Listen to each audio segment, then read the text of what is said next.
కురుక్షేత్ర యుద్ధ భూమిలో పురాతన భారతదేశం యొక్క గుండెలో విధి, గౌరవం మరియు త్యాగం యొక్క కథ పుట్టింది.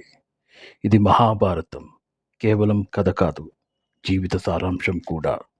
ధర్మానికి ఆశయానికి మధ్య జరిగే యుద్ధం, విధేయత మరియు విధి మధ్య యుద్ధం, ఇప్పటికీ ప్రతిధ్వనించే దైవిక సందేశం.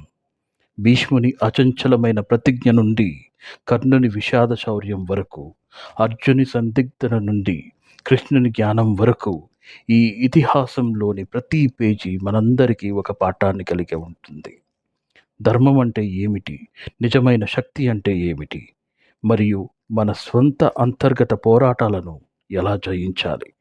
మహాభారతం యొక్క రహస్యాలను మేము విప్పుతున్నప్పుడు ఈ అద్భుతమైన ప్రయాణంలో మాతో చేరండి. ఇది కాలాన్ని మించిన ఇతిహాసం మరియు నేటికి మనకు మార్గదర్శకంగా కొనసాగుతుంది. ఇట్లు మీ స్వరూప్ కిషన్.